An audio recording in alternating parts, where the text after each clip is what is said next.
And now, hey there, everyone that can hear me but not see me and is tuned into the channel. Welcome. And now, I don't know if y'all are ready for this big reveal, because, I know the real reason you show up is to watch me struggle with tech issues and then be very frustrated and then just, scream at the heavens and curse the name of God. But I think I have everything set up. And so if I switch over, you'll be able to see me and my guest and some other graphics that I actually got ready ahead of time. This might be very startling to y'all. So let's see. I've really built it up now. Here we go. Oh, my Lord. Everyone, I think I did it. So, welcome, everyone. Welcome, Dani. Also, I worry now that I've set the bar so high I will never reach this again. Like, this is in my chat here, somebody's like, I am speechless. Somebody else is angry about my technical competence. I am sorry. Everyone, this will never happen again. So today I am very excited for a couple of different reasons, the least of which is the fact that I have displayed basic competence in a menial task. And so, now just to reassure a lot of you, what I've really done here is that, like, you can see both of us, but also, poor Dani can't see my face, which, I mean, that's not a great loss. You can see both of us. I can see the OBS. But Dani, and I was going to pitch this as like, we haven't figured this out yet. Instead, I'm gonna frame this in a positive way. I have spared Dani the necessity of having to look at me throughout this discussion. Pat, I actually just got my second computer open so I can see you. Like, you're not speaking at all in pattern, but I can see you stroking your beard. Oh, no. Mighty majestic. No, I worked so hard for you not to be able to see me. But yeah, the out of sync. I'm sorry about, like, you are going to hear my voice and then see me as if I am a badly misaligned Time Lord, So, here's somebody. No technical difficulties for Pat. The second seal has opened. Prepare for the apocalypse. Yeah, right. I am also very scared. So today, folks, as I said, I'm excited. One, for just purely selfish reasons, I get to hang out and talk with one of my new favorite people that I have met recently, Dani. Second, I kind of threw a weird Hail Mary pass. I feel weird about that sports metaphor. But, so how about this? No, wait. I was going to tell a story, and I realized I need to introduce you, Dani, other than to say that I think you're amazing and that I like you a lot. Would you briefly, how about this? I'm going to put on my moderator hat like I'm a moderator at a convention, instead of like hanging out in my house with a bunch of friends sitting on my couch, like 200 friends that just kind of wandered in off the internet sitting on my couch. Hi, everybody. My name's Pat Rothfuss. I am two-time novelist Patrick Rothfuss, international man of mystery and sometimes doer of things. Here is Dani, and I will allow her to introduce herself. I just want to check, Patrick. Were you afraid of mispronouncing my last name, so you didn't even try? Fuck, man, you can't even see my face, Dani. How did you? There was that little breath in where you were like, no, I don't think I can do this. You're right. I'm always terrified because I've always been so bad at people's names. That's fair. And so I'm always worried about misremembering. But the truth is, people who I don't know, I'm not scared of. But people who I do know and I like, even if I am so certain of their name, if I'm introducing them, I'll be like, yes, you think you know this person's name, But if you fuck it up, like they've been your friend for like 8 years, and if you screw up your name, you will not be their friend anymore. Like they will question you forever. And so the fear rises. And so I try to avoid it at every opportunity, the more sure of the name I become. But no, you caught me there. I didn't. Oh yeah, I'm going to do it now. Dani. No, I just want to screw it up as bad as possible. Dani Hedlund. It's exactly just like that. Honestly, I'm trying to get like a pronunciation guide to be printed on my postcard, on my business card, so like people don't fuck this up. Actually, can I just take a sound clip of you saying it and just use it for all of my press opportunities? Sure. Here we go. We'll get a clean one. I'll lean into the mic. I'll need 3 takes. Oh, did you know this is something that I have done like for my audiobooks? They send me the list of all the bullshit fantasy words that I made up. Oh, fair. And then they're like, say each of these very clearly into a microphone 3 times. And it's a punishment for fantasy authors, the more bullshit you make up. And then you have to say it 3 times, and you get real self-conscious about all of the fake languages you made. So here's my 3 takes.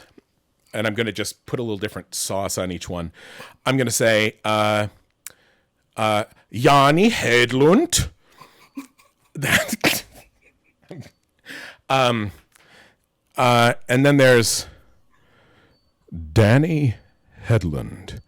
That was my NPR radio announcer voice. Oh, I liked that. I've actually never felt so attracted to myself. I'm definitely recording that one. And you know what? I'll just save that 3rd one. I'll put that in my back pocket in case I need it later.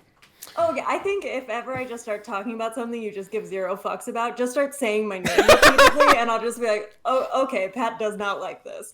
Yeah. Also, giving you 2/3 of what you expect is my brand. So, haha, zing. I don't know, Pat. You got all those graphics up, and people can see both our faces. I don't know who you are. This is like a whole new leaf. Yeah. I mean, again, please, everyone, do not expect this level of performance from me.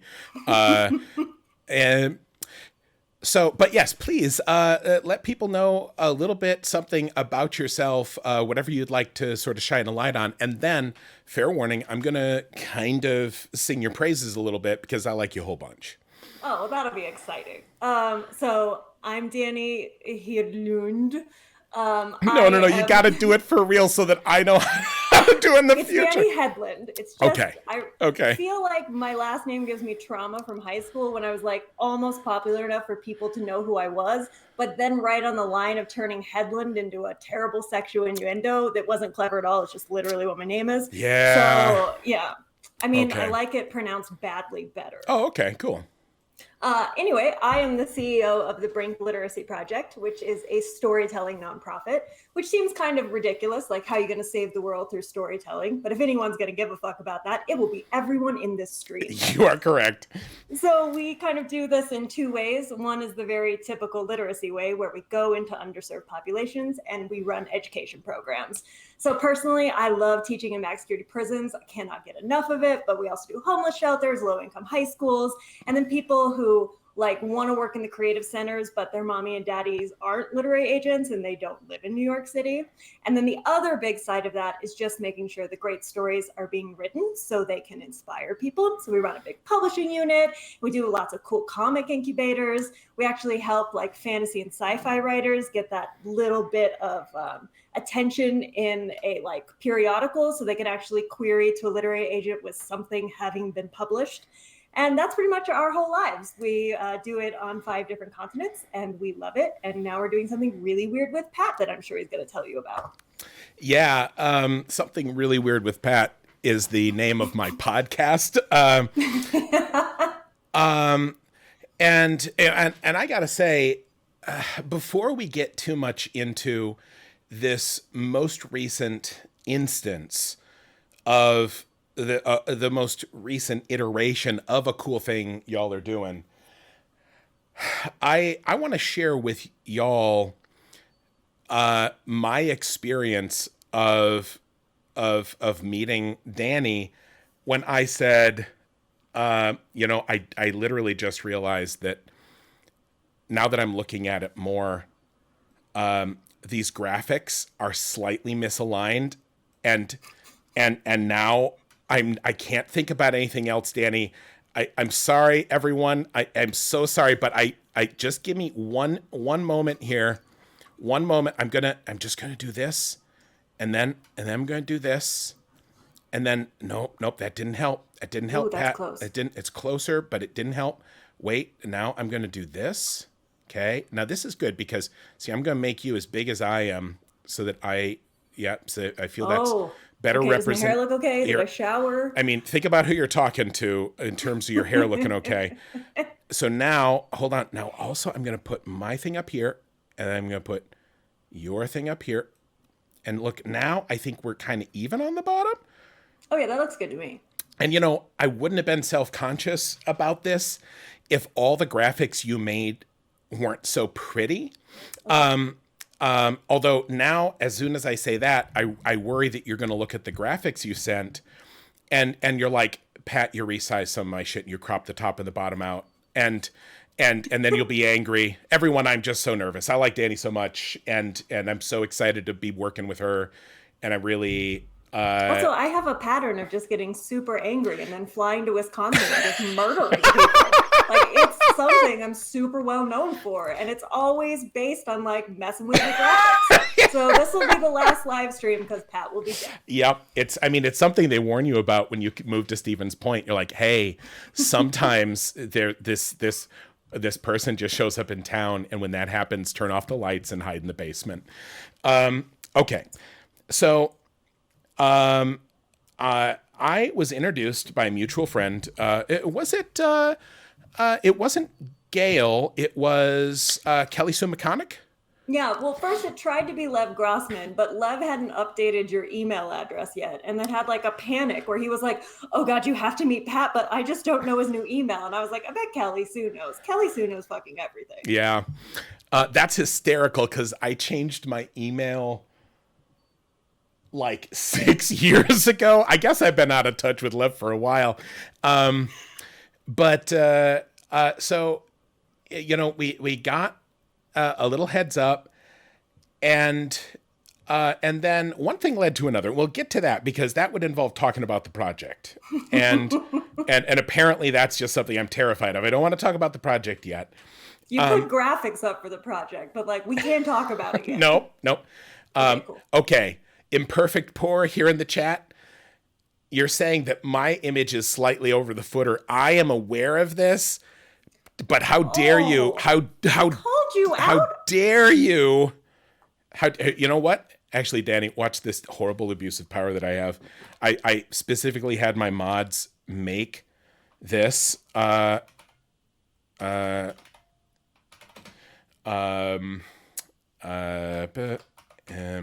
There. I can give people in my, oh, God damn it. It didn't work. Did I misspell demerit? Everyone, see, I know you were all so worried. It's like, oh no, Pat's showing baseline competency. Now we're out of that. We're out of those woods together. And I'm my same old idiot self. Did I misspell demerit? How do you spell demerit? I don't know. I'm dyslexic off my face. You're just. I mean, you will notice I didn't say your last name because like there's too many consonants, and I was like, I've been reading this forever, but I'm afraid. Do you have a little dyslexia too?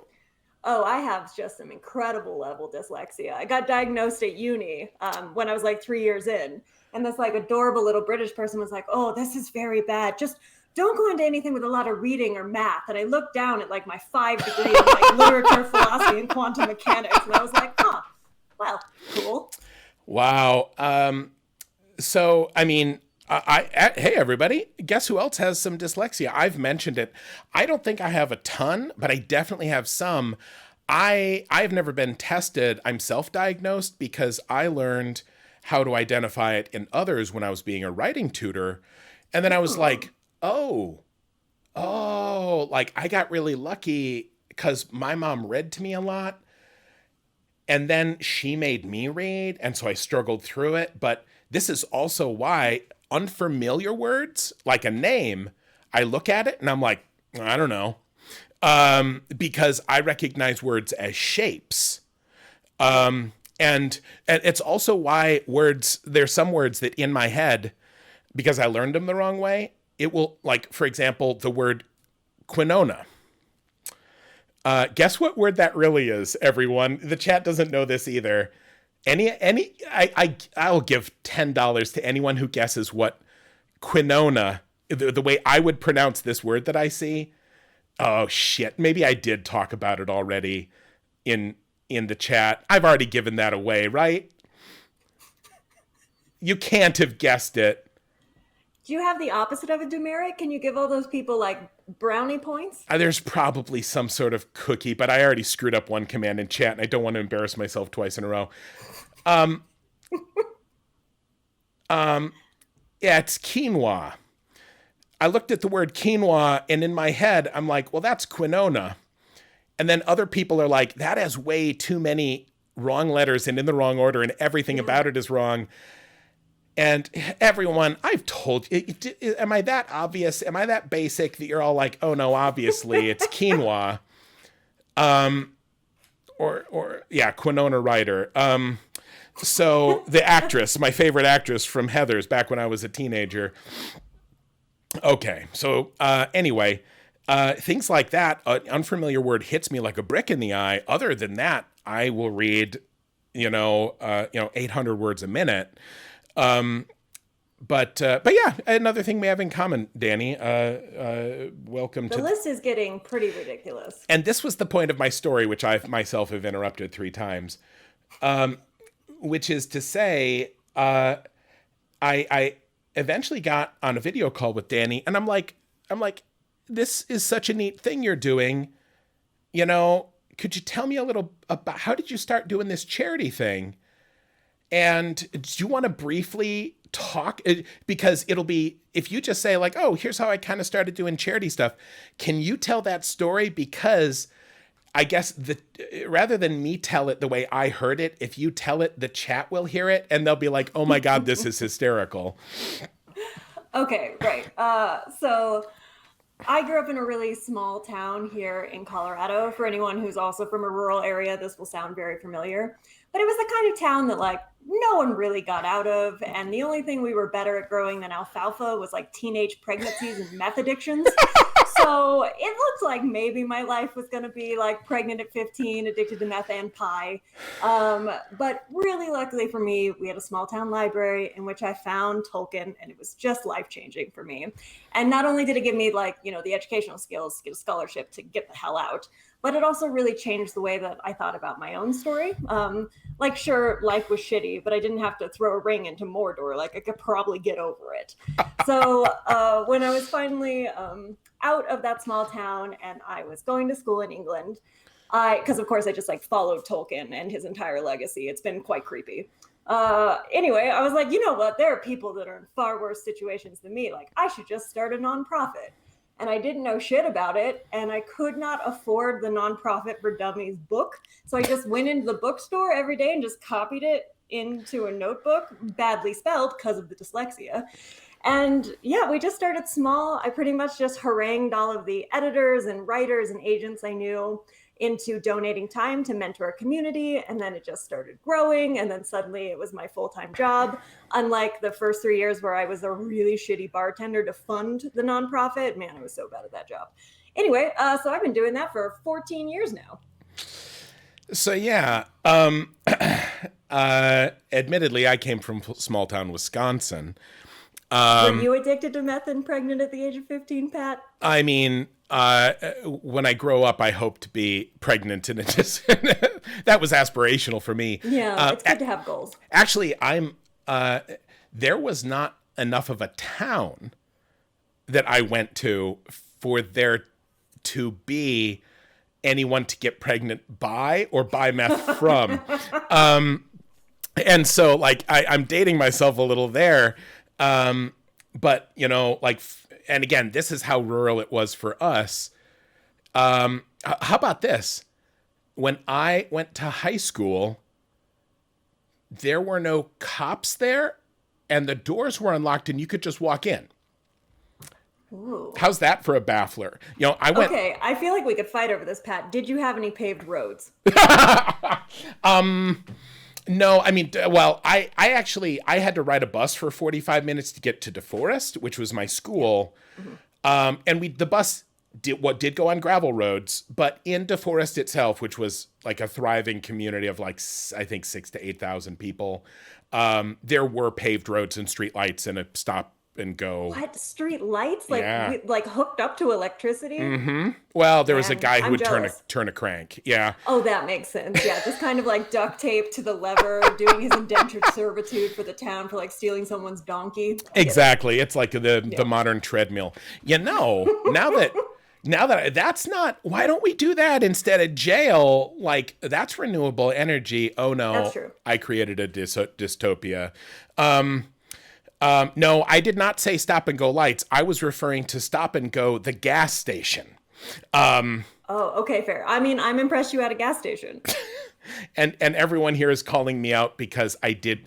See here, I think you might be able to beat me in terms of rural, but you cannot top the name of the school where I went to grade school, Okay, let's hear it. Pumpkin Hollow. Oh, that's so quaint. I kind of want to vomit. It honestly, if you read the story of that early school, you'd be like, this is such corny bullshit. Nothing like this ever really existed. It was. I went to Pumpkin Hollow. There were 4 teachers, a lunch lady, and the aide. That was the whole school. There were no classes of more than like 20 kids. And then after I left, like a couple years later, they closed it because they, of course, consolidate things and bigger schools and whatever.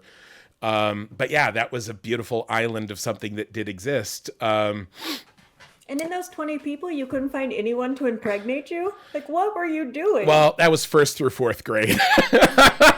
Okay, fair. Yeah, that's betting a wee bit early. But also that was the aide's job. Is I was the boy who got in trouble because I like to play with the girls. Which you would think would mean that like later in my life I would be good at dating or something. But maybe this is what kept it from happening, because I would play with the girls because I liked their games because there were stories and stuff, and the guys just wanted to like throw rocks and push each other over. And then Miss Otto would get very angry because I should not be playing with the girls because I was a boy. And then she would make me sit on the steps, which was a very big punishment for, it was about as bad as it got in Did she Pumpkin give Hollow. you at least a book? No, go sit on the steps. You're bad. rude. You've played Super with the rude. girls. Stop playing with the girls. Yeah. Boy, I'm remembering a lot of stuff now suddenly. Anyway, so fast forward. So Dani kind of accidentally started a charity a little bit more than a decade ago, and now it's kind of all over the place and everywhere. And it's certainly never something she planned on doing, but it's gotten to be a huge part of her life. And when I heard this story, I'm like, oh no, wow, boy, also your charity is really good and you do all these things and you get good press. And also I'm like, I feel like I've been under a rock. How could I have missed you working in this same area as me, doing these cool charity things about books and stuff, except I have kind of been living under a rock for the last couple of years. But anyway, we have a ton of stuff in common, and the stuff that we don't have in common is stuff that I love we don't have in common. Like, Dani is really well organized and good at graphics and managing people. And whereas I have a full and luxurious beard. So let's talk about this amazing thing that you're doing, the Literary Tarot Project. Do you want to pitch it briefly? Oh God, I do want to pitch it. I wake up at night and think, oh my God, I hope I could pitch this. So essentially the idea is that we wanted to create a tarot deck that leaned into the mysteries of literature and kind of brought those worlds together. So we went out and we found the best living storytellers that would choose a classic that they really loved and pair it with a tarot card that exemplified those same themes. And then my amazing art team would bring it all to life, and it would be utterly gorgeous. And not only would everyone love it, hopefully, but also all of the proceeds would go and support the nonprofit. So that's kind of the elevator pitch that I gave Pat, where Pat was like, okay, I guess I'll come on to this crazy thing, stranger. And just for funsies, I will tell you how this came to me, because I'm trying to set up better infrastructure in my life. And that means, I kind of run a business theoretically. I mean, World Builders is a business, but also Rothco, or whatever it is I am, is kind of a business. We have employees, we do events, we do projects. That's a business. Unfortunately, it's all kind of me. And so we just have like a email, and I'm now realizing that this sucks. And like, no wonder I can't keep up with my email, because if it was a business and a business had one email address, everyone would be like, that's bad. Don't do that. Stop immediately. Have different emails for your business. But instead, it's sort of like, well, everything comes to me. If it's licensing or the publisher or an agent, or just everything comes to my email. I almost said it out loud just there. And now I felt like a real failure when I had people come in and start helping me manage it. But what happened is now it is better, and I can do other things with my day other than slog through email. But Aaron, who a lot of you in the chat know, said, so we got a pitch here. And I know we're not taking on new projects, but it seems like this is a good one, because the pitch is like a tarot card matched with a book you like. Maybe do a tweet about the Kickstarter. Maybe, there's cool people involved. It's for charity. It's like, it seems like this has to deal with a lot of things that you like. And also it's about 20 minutes worth of work. He goes, I think we could do this, and it's fun, and you participate in the community, but you get out cheap after 20 minutes. Little did you know you would spend all of your time with me. Well, little did I know, and I'm like, oh, okay. So I jump in, and I look at it, and I'm like, oh, this is cool. It was a cool idea that immediately I'm like, God damn, why didn't I think of doing a literary this is meaty. This is so good. And of course, all of these authors know about tarot. And of course, all these authors have a favorite book they love. And of course, they can put them together. This is so good. And so I shouldered myself in, and I said, I'm here. Give me the Fool. I have thoughts and feelings. I'm a white man. And, don't worry, I'm here. I know that you already have, what is it like? Don't you have like Atwood in here? I'm like, I don't care about everything. Give me the Fool. So Dani graciously allowed me to do the Fool. And then we went back and forth for a while, but it has turned into such a cool thing.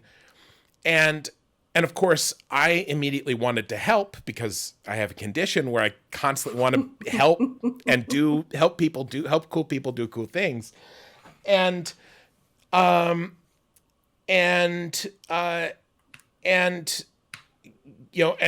charity, and also literacy, and also supporting underprivileged communities. But here's the problem, of course. Suddenly this was no longer 20 minutes.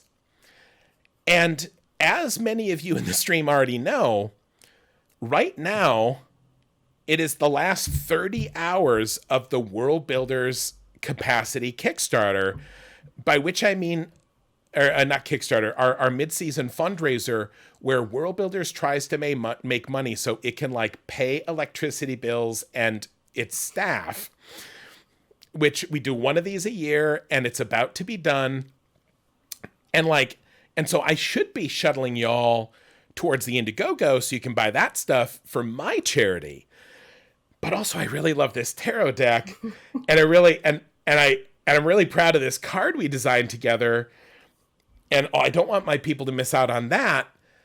And, and Dani was like, hey, do you want to tell your people? I'm like, oh, I'll tell my people. And she's like, well, what about your charity? Do they have a mailing list? And I'm like, okay, now back in the day when the charity was just me, I would have totally done it. But now I try not to go into the charity and say like, hey, I made you do this thing, because like that's lousy.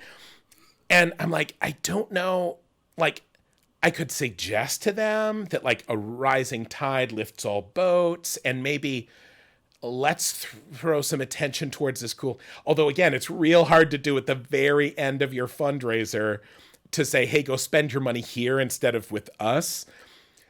And so I said, like, what if you took your already wildly successful Kickstarter and made a special tier that then my people would point toward? And I said that feeling very bad, like, because you do not need our help. The Literary Tarot Kickstarter. Here, I'm gonna hop away very briefly from this. Oh boy, is this gonna break everything? Oh no, not yet. You got this, Pat. I really believe in you. Oh no, that makes it so worse if somebody believes in me. I'm sorry, I don't like you at all. Your beard is very small. Now I'm commanding at all. Now I'm comfortable again because I can't disappoint you if you have no faith in me. Except also the Chrome browser isn't working. Here we go. There we go. So that's Geeks Doing Good. But what I want to come show you is, hey everyone, if you don't like to follow a link that you see in a chat, here's how you use Google. Literary. Nope. Screwed that up. L-I-T, literary. Okay, how about this? Brink is the name of Dani's charity. Brink, tarot, with a T because it's French, Kickstarter. And then you click on this link. This is how the internet works. And here, like, again, they're killing it here. This is a $600,000 Kickstarter. They don't need my help to succeed, right? And like, look who all is involved here. They got Charlie Jane Anders. They got Margaret freaking Atwood. They've got just so many cool authors. They already have Kelly Sue. They've got some people that I really want to mention that I know I can't mention because you're saving that for a press release, right. Dani. And you can't pronounce their last names. So there are two very large issues here. And so, also, hey, people in my chat, we might be getting people who normally are like, hey, I like literature and tarot cards swinging by.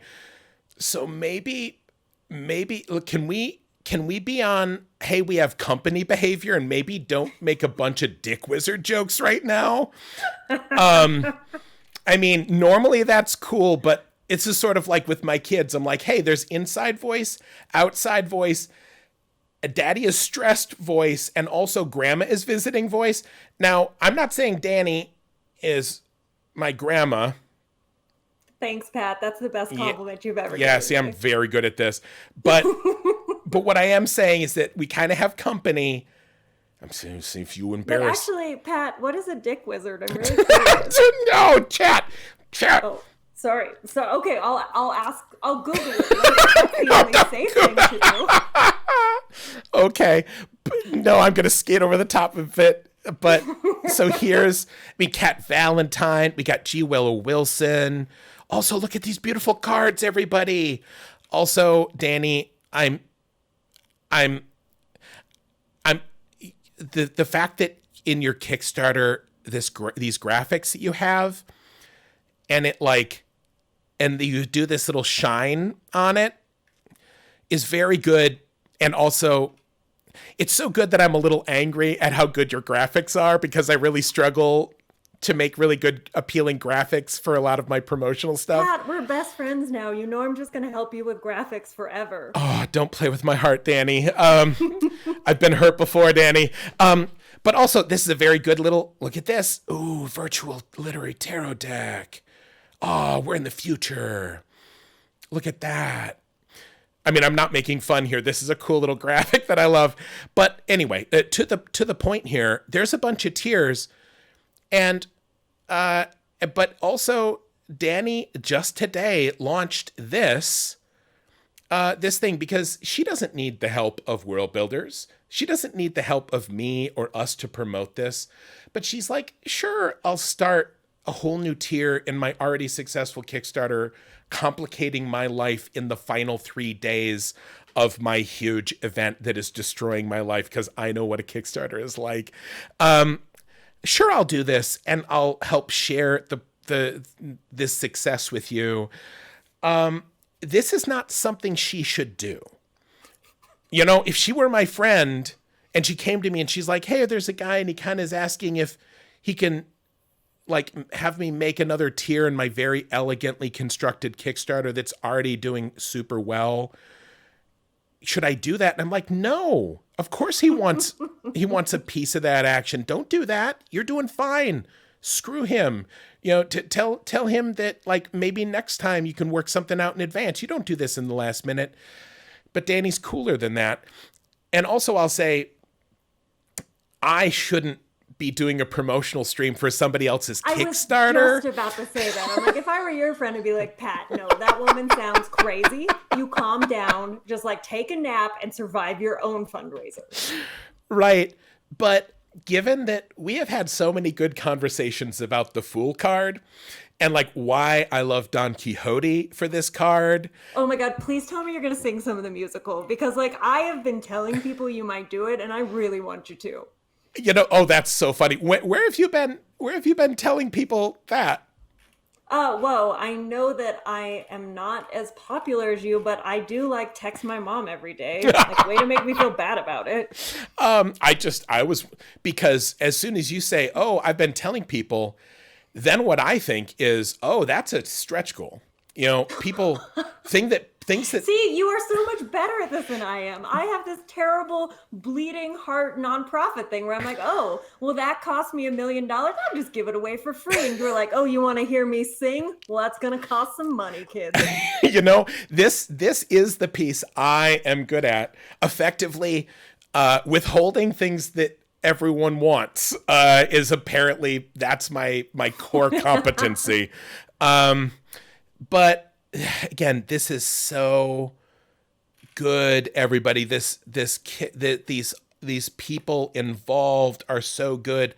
Also, check it about the creators. Look at the good diversity here. Like, I love seeing something run by not a bunch of white dudes. Now, some of my best friends are white dudes, don't get me wrong. But like, generally speaking, we are not the best. We are not the best at maybe running everything. I'm sorry, I'm lost in your beautiful graphics and your beautiful cards here on this Kickstarter. But everyone here in the chat, everybody watching this in the next couple of days, please consider coming over here and backing it. If you don't got $60, I get it, no worries. But you can get the digital version for $10. Here's the basic literary tarot box set where you get like the deck, the mini guidebook, the book box. You know, there's a $70 one where you get like a more swank version of that. Or there is this $60 one, which it's a little bit more than the basic $50 tier. However, it does include the Don Quixote card art on a postcard, because we were thinking like, well, actually this was Dani. She's like, well, what can we put in there to make it cool? And I'm like, what we put in there is an extra $10 so that they pay for all of your trouble and work, Dani, because this is for charity. Shush, you know the brilliant postcard was your idea, and you came up with all the funny, beautiful text on it. All I did was like create a stamp and put a donkey on the stamp. I mean, I like a donkey. I mean, I like a donkey too. Let's be fair. I've got to say, just to shout out about Pat, he did such a good job with his pairing. The Fool card, for anyone into tarot, traditionally like has this hapless, adorable dog with him, and so Pat had us do that for Sancho on his donkey. So it's just so great. It's one of my favorite cards. It's clever as hell. I can't do anything by halves, but actually, here, let's take a little journey. Tarot. Man, you are so good at Googling, Pat. Just you're rocking it. You know, I mean, I feel very good about this. What a lot of people don't know is that, like, high school Pat was very into tarot, because because I lived in the country and I didn't know how to talk to girls. That's not true. I didn't know how to date girls.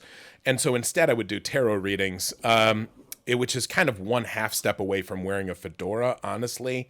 I realize that now. Tarot, let's look at the Fool.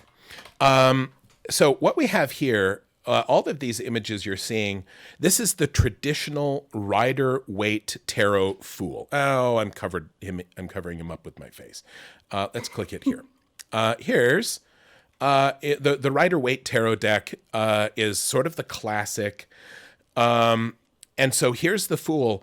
And of course, this is some very influenced by old iconography. The various tarot decks are very symbolic. And you can do multiple things. It is interesting. I remembered this as being as the Fool walking to the right. I do too. I thought we were being so clever by flipping it. Are we having like the same spatial dyslexia? Yeah, like I remember pitching to you, and I'm like, I love the fact that Don Quixote in our card is going in the other direction because that is rampart, or that's rampant, which in heraldry, you have a lion rampant, or I can't remember the other way, but effectively it either means facing right or left. And left is the non-traditional way, because typically things go clockwise or horses go around a racetrack in a certain direction. But if you go against that, that's widdershins, that's contrary to sort of the way of the world. It's transgressive. It's foolish, It is against the grain. Which, so let me see here. If I can go back, and is maybe the Fool card in your updates? Yeah, it's at the very bottom of the page in the new reveals, but it's also in updates. Okay, so like here. Oh, that's my postcard. Here's the postcard stamp, certified gentle insanities, and there's the very good donkey, the little faux stamp on it. Okay, and I'll go back down to the new things. No, wait, I'm in the wrong place. See, you. What I love is I keep reaching towards my own computer to help you, as if I somehow have the power. Oh yeah. I do not. Yep. Well, and see here. What's funny is there was a tiny, like technical thing where we struggled a little bit before we went live with. It was definitely my fault. I didn't know what to copy and paste. With getting Dani's video working, and she's like, "Oh, I'm so bad at this," and I'm like, "Dani, please, this is nothing." And I'm glad that she sees like my inability to actually just use an internet browser here. So that she knows that I wasn't just trying to make her feel better.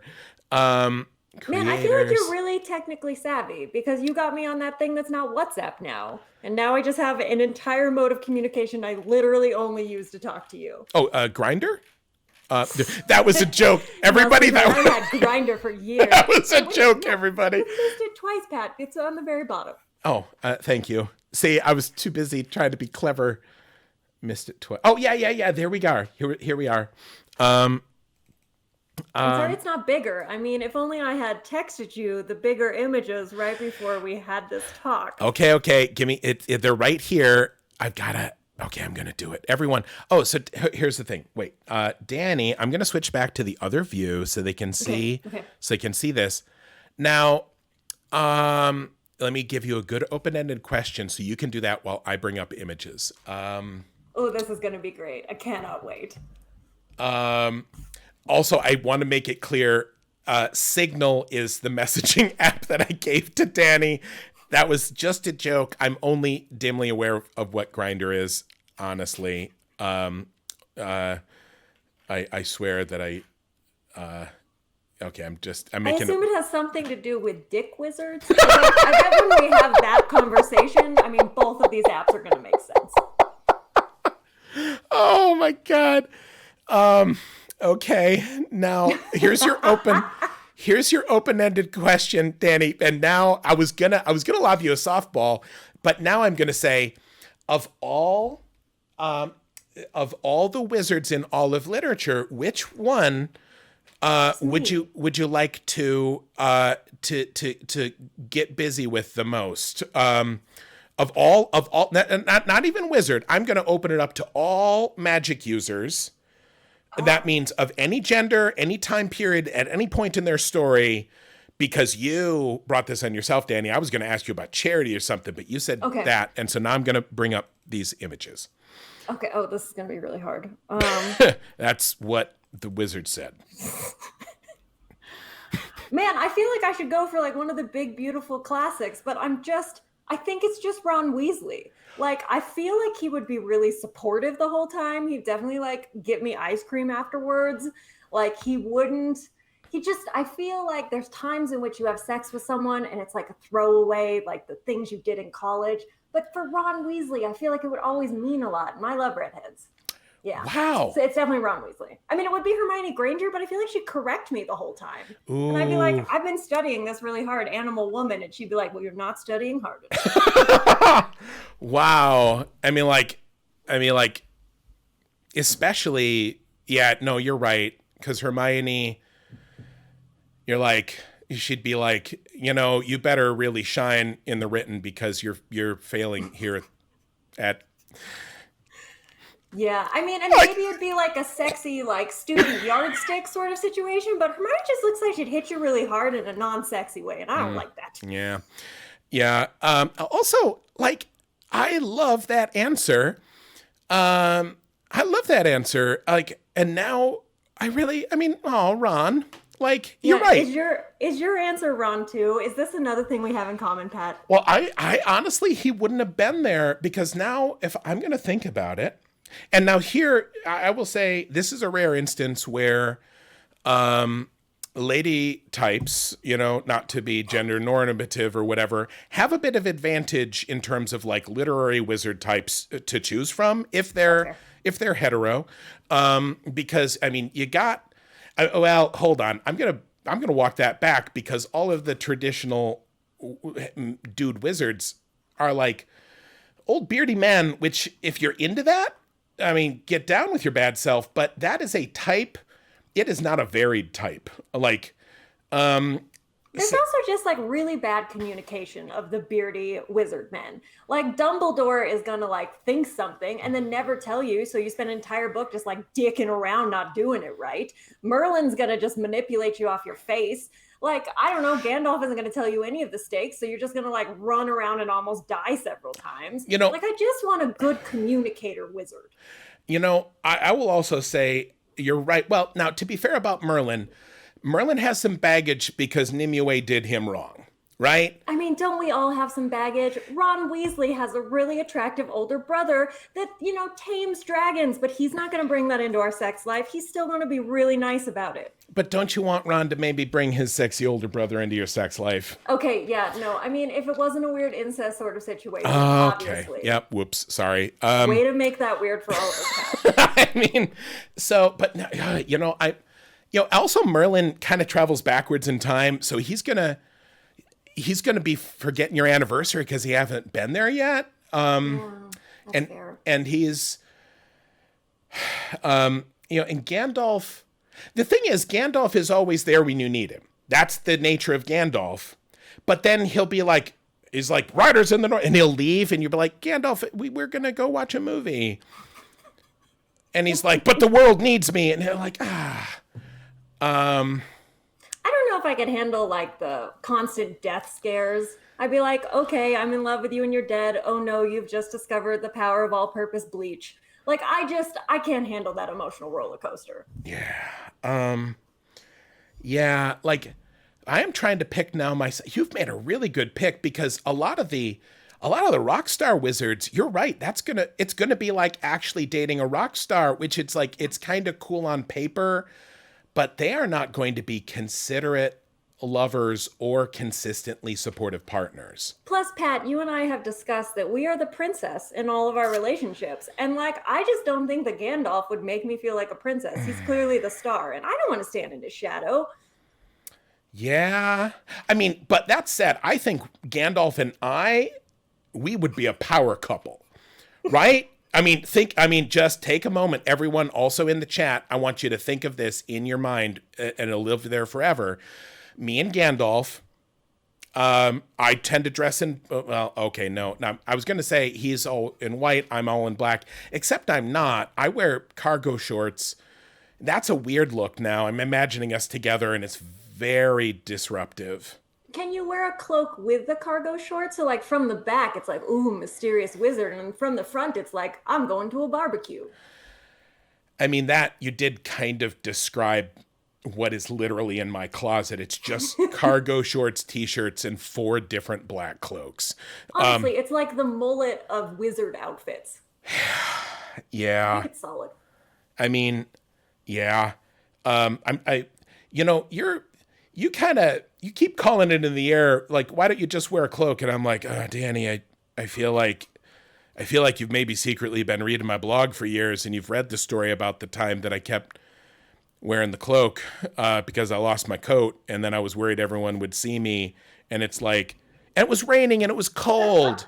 It was raining, it was cold, and in Wisconsin it's very cold, but I couldn't find my coat, and I'm like, I do need to go a place, and there is this cloak, and it works pretty good, and then I'm like, I'm gonna leave the house, and then there's like, someone's gonna see me, and then there'll be a story in the paper, and it's like, local fantasy author loses his shit and starts wearing a cloak. Okay, wait, no, I've got some questions. What color is the cloak? Does it have a hood, and does it have pockets? Because I feel like with pockets, nothing looks crazy. It just looks practical. I mean, all of the cloaks are black on at least one side. Also, there's a sort of nice forest green because I'm an autumn, and it goes with my eyes. Obviously. Maybe you're more of a princess than me. I'm rethinking this based on the I'm an autumn comment.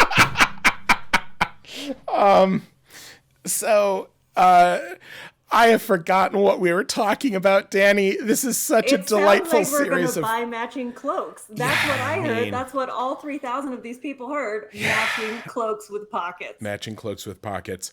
I think, okay, I need to take, if not a step backward in the conversation, at least a step sideways, because there's so many fractal tangents that we have engaged on that trying to trace our way back would be pure folly. I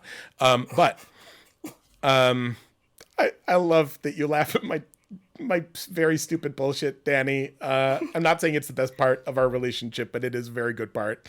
I'm gonna say, because you're like, I was hoping people would sing, and by people, I mean me. You were hoping I was sing, and you told your mom.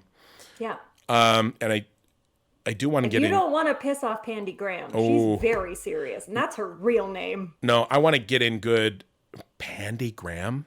Yeah, she's also legally a midget, so she's 4'8", and she weighs like 82 pounds, most of it in the largest boobs you've ever seen on a human. It's just so great. I fucking love my mom. I mean, I liked her before any of that, just because she does very good work. I'll pass on that compliment. But now I very want to hang. Also, like, I'm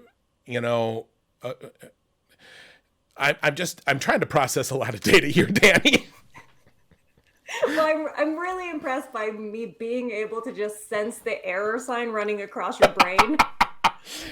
So here's what I'm saying. You said, like, if only you would sing. And I did, until that moment, forget that in a very caffeinated and excited moment, I did sing Parliament of La Mancha to you. You sang to me like 3 times. Don't downplay the very important See. stuff that happens between the two of us, Pat. I was trying to, I actually didn't remember. Have I really sung to you 3 times? Oh yeah, no, I write it down and then tell the artist who did your card where I'm like, Pat is singing to me again. And then she listens to the musical so she can get in the mode for doing the art. It's a whole thing that we do behind your back. I have really, okay, Dani, I've been lying to myself. I have been lying to myself because I told my team, I'm like, hey, I'm going to do this stream with Dani, right? And I do a lot of streams. I'd really like this one to be kind of good because like, I kind of like her and I want to impress her and she does a cool charity. And like, I want to seem cool. And so, but I thought that I was playing it a little cool in that, like, I thought you were cool and I was trying to be, I'm like, who's the coolest person I could think of? It's either Neil Gaiman or Fonzie. But like the secret to being cool is like seeming like, yeah, I like you, but whatever, man. But if I sang at least 3 times in our various Skype calls, then I've really been failing at trying to like, pretend that I'm not trying to impress you, haven't I? I would also go as far to say that you actually sing to me over text when you send me the song lyrics. And I just imagine you singing them, so I think that counts too. Okay, that's fair. I would feel better if at least one of those 3, because we have not known each other that long, if at least one of those 3 was not me actually just bursting into song like a Disney princess in a Zoom meeting. I mean, I think you have really good pitch. I wouldn't sing to you because I care about you enough that I don't want your like eardrums to explode. Okay, so this is one of those things that's going to happen over drinks, because I know some people need to have a few drinks before they... We would have to be so hammered that I just became an entirely different person, which, to be fair, is the only time I've ever done karaoke. But it's going to go terribly. And then my dyslexia is going to click in, and I'm going to try to read the words on the karaoke thing. And I'm going to read them all backwards, and then I'm going to get flustered, and then I'm going to trip off the stage. Like the only other time I've ever done karaoke. So I feel like New York Comic Con, Pat. Let's do it. That did feel very specific. Also, Yeah, I'm just thinking. See, you're like, here's a traumatic event that kind of I'm scarred by, but I am thinking, again, stretch goal. There's no trauma so deep that I cannot exploit it for charity, Dani. This is what I will teach you. Oh, okay, well, sure, but you're not exploiting like a trauma. You enjoy singing as you apparently do it for strangers. If we're gonna make like a trauma stretch goal, like I want to see you in a soft blue cloak that doesn't fit your autumn complexion, like stomping around your town trying to get photographed. Oh boy. Just saying, if I'm gonna fall off a stool, make fun of myself, make people think, oh, that girl might be cute. Oh God, that girl should definitely close her mouth. Like, we gotta equalize this. I mean, Dani, you have a natural gift because you said wear this cloak and stomp around town trying to get photographed. I literally, I don't know if you can see it, chat, but like there is a sheen of sweat that broke out on my forehead. And I'm like, oh my God, all of my hidden weaknesses, apparently not so hidden. That is a terrifying thought. But what I did before I endlessly got lost is, hold on, I've got so many tabs. What I want to do, I'm going to refresh this Kickstarter here. And I'm going to see that right now there are 77 people currently backing the Foolish Together pledge manager, which I love. But you know what? How many? We have about 400 people on the stream. First off, I would love to take a moment to encourage all of you. If you think the Literary Tarot project is cool, or if you're enjoying this stream, I have been ignoring the chat a little bit, and I'm sorry for that. But people who have been here on the stream before know that this happens all the time. I do get a little distracted and I miss the chat. But invariably what happens is people are like, hold on, I didn't know Pat Rothfuss did streams. And here I am talking about dick wizards and how I want to be a couple with Gandalf. But I'll say, if you're enjoying the stream, maybe take a quick minute, go and bump it around social media. Tell your friends that Morpheus is having sex with Gandalf in the Matrix. Sexy. And it's very sexy. As long as they have cloaks on with pockets, I just feel like it's fine. Ooh, yeah. See, why don't more people like negligee? Okay. No, hold on. No, hold on. Dani, good try. Good try. I'm guessing. I'm sorry. I'm really focused on this thing you're trying to do for me, and I'm just going to keep all of my snarky nonsense inside, which is really hard. That's very good. I want to come back to that, what you just said. But first, what I'm going to say is right now, if you want to share around the link to this very good tarot Kickstarter, or the link to the stream to help people enjoy this particular descent into madness. I will say this, you know what? If we hit 100 backers on this tier before we're done with the stream, and we're at almost 80 now. If we hit 100 backers on this tier, sure, I'll sing. I'll sing. We'll do that as a tiny little in the moment stretch goal. But also now, and if you want to help that happen, share the link around, share the stream around. Or if you were on the edge, like, ooh, do I really want to put some money into this?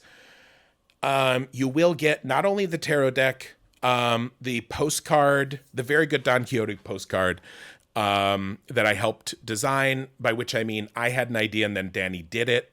You literally drew me a diagram on Skype and you made me feel like I didn't know what postcards look like. And I just put that in Photoshop and added a donkey and added a windmill. I love that we both think that we are the weak link in this partnership, Dani. Listen, it's really good that our insecurities are so big that they just match up like puzzle pieces. That's working out great for us. It actually is really great because I'm like, oh boy, I feel like, why is this person bothering doing this stuff with me? And then you're like, you were great and you did this. And I'm like, yeah, that's super easy. And I'm like, but you did this. And you're like, yeah, it's super easy. I'm like, oh God, this is what partnerships are supposed to be like.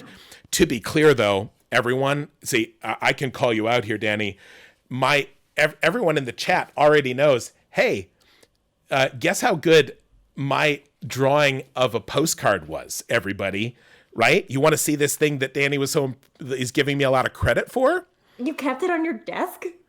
Dani, are you assuming that I ever take anything off my desk? Okay. So here it is. Here it is. It's like, ooh, this. Oh shit! I wrote a note on there with somebody's email address. Don't look at that email address. Yes. I didn't know that that's what I wanted. That was the secret stretch goal right there. Oh, don't anyone tell anyone else that I do that when I laugh. I am incredibly ladylike and I don't want Pandy Graham to disown me. Okay. So now, after 20 minutes, I did find these very good pictures you sent me of this very good art that we did together. And so now I'm gonna maybe come over here. I'm gonna shift this, and then going to on the fly add. You got this, Pat. I have so much faith in you. Oh no! Now it's dangerous again. No, window capture. I'm sorry. Your beard is small. You're really bad at this. Thank Computers hate you. Window capture. No, create a new one. And then I want you to find this image viewer. It's not showing it. Chrome, Firefox. Oh no, there it is. Dude, yay! Okay, it's ugly, but it's here. And so now I'm gonna move it down. There we go. So it's not like that. And then I'm going to put it here. Ta-da! Yay! So here is the card. But also, because I live dangerously and I play with fire, this image viewer, if I toggle back and forth, will randomly show images that are also in this folder, which might just be my desktop. So who wants to have a terrible, risky adventure with me and just see what else is here? Oh, cool. Yeah. Here's some of the like the initial art concept that we did. We worked through. Oh, there's Dani. Doop, doop, doop. Here's a very early one. And there's the very good, the stamp. Yeah, here's some of the initial concept stuff that you sent along. And this broke my heart because all of these are so good. But I did love sort of the classic one that shows him like straight up, like going for it right off the edge of the cliff. All of these are so good. All of these are so good. I should just mention, I don't do this art, so like, don't think I'm this talented. The artist is named Samantha Dow, and she's worked for me forever, and she is just so fucking good. I don't know how to handle it. So yeah, Pat and I are very, very clever art directors, but Sam is just like God's gift to pencils. And hey, Jaeger Larson here in the chat, the fact that you know the name of Don Quixote's horse, hold on for a sec. Don't accidentally give that person a demerit. I know you want to. Don't do it. I'm recovering from my previous humiliation screwing up a command in the chat, but now, yeah, I just added them as a VIP in the channel, which is largely meaningless, except you do get a little diamond by your name. I love that you knew that. Although now, actually, I look up in the chat and I see your last comment. The thing you wrote right before that is the wizard is touching the exaggerated supercomputer again. Doot, doot. So I might regret that choice later, but live in the moment, Larson. So here's here we go. Here's, here's the postcard. And I love the fact that this is oriented vertically because, of course, the front of the postcard has to be that way. And this is just very cool. And again, this is our current mock-up, and I love it. I love the Sancho stamp. And there will be a little bit of text here talking about why I love Don Quixote as the Fool. Oh, and there he is. There he is. Oh. I just love how happy Sancho is. He's yes. just also, I've got to say that Pat had some incredible art direction on this. Like, he told me all about Don Quixote's helmet, which I didn't know, which I will leave him to explain because it's great. But he made sure that the horse looked, like it was about to die, and Sancho had the happiest mustache. And it was usually no one ADs with me. I do that all by myself. So it was really nice for Pat to come in and, take some of the pressure off and make something really brilliant. I also think, like, I always have thoughts about an art, but again, this might be a way in which we work well together. I worry that a lot of times, with the exception of Nate Taylor, who's an artist that I work with on various projects, including some stuff coming up, y'all. But I always feel bad giving people feedback on their art because I worry that these people are good at art, and I'm like, oh, this is cool, except could you do it different with more blue? And so I'm pretty confident in my feelings about Don Quixote, but or the Fool card or windmills or symbolism or whatever. or things I want to hide in the image, or things I want to represent or call back to. But, you know, given some past experience, I am very glad that I was able to mention those things to Dani, and then Dani could then communicate them to another human. Because and by mention, he means sing. But mention, I did mean sing. And hey, everyone, just to remind you of the stretch goal that we've agreed to. If we hit 100 people over here backing this before we end the stream, then and I'm just going to wander over here, see where we're at now. 85, okay? Then Dani and I will do the duet from Man of La Mancha. I'm sorry. Whoa, no, we're really changing the limits of the stretch goal here. That was a vicious lie. What I meant to say was that I will sing the song I do remember singing to Dani because it was really important, or rather, it shows what I value, that I consider this something very important, is the fact that I'll show you with my very good Googling, Don Quixote, Dick Wizard. No, wait, not that. Not that. Oh, okay, here it is. It actually did still bring up. I hate the fact that my cap locks went on. Don Quixote.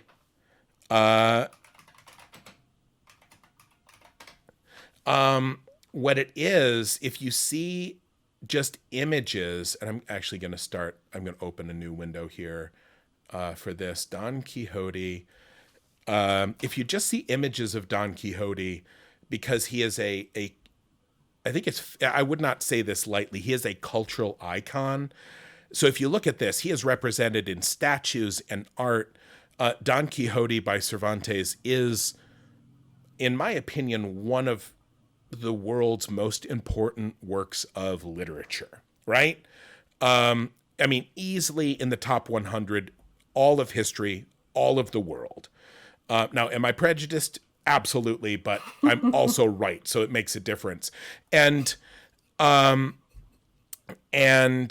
But if you see all of these depictions of Don Quixote, you see he has his poor old horse, he has his mismatched armor, he has Sancho by his side, and also what he is wearing on his head, almost always, and we'll just show you here, it looks like a helmet. And here's, oh God, I love this. Look at this Sancho, this pudgy farmer, because in the story, Sancho's just some dude. And Don Quixote is a nobleman, and he's like, you come and be my squire. And he's like, beats the hell out of farming, I guess I'll come along. And he doesn't know how seriously to take Don. But this was also a time in history where if a nobleman said something, this guy had a sword and maybe you just should go along with it. But, Sancho's just along for the ride. And this pudgy on his little donkey, Sancho, I love. But notice his helmet. And it kind of looks like a helmet. If you look over here, also there he is with this helmet. And I'm trying to find another image. There he is again. Oh, I'm covering it up with my face. There he is with this helmet. And you'll notice like somebody took a bite out of it, or that's what it looks like. But it's everywhere. Not everywhere, but it is part of his iconography. Also, I'll show you one of my favorite pieces of art. And this is why everybody loves different Picasso, right?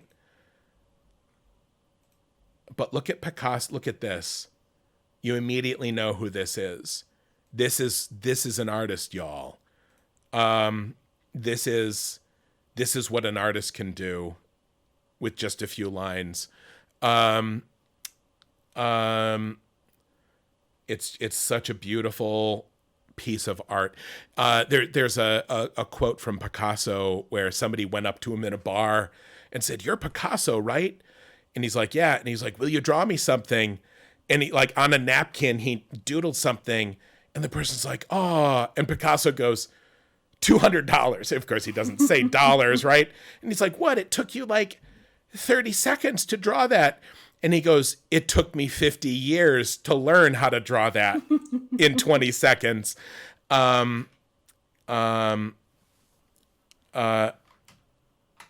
here's my second favorite piece of Picasso art. There it is. I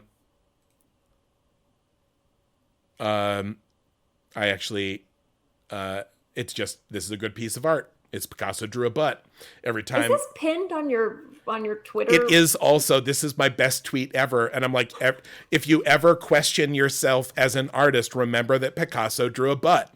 Okay. Now I'm going to stop talking about that. And I'm going to go back to the Literary Tarot, which you should come check out, buy, tell your friends. There's only 65 hours to go. And also, if you do it now, 85 backers, if you, I will explain in song the piece of art feedback that I gave that scarred Dani forever.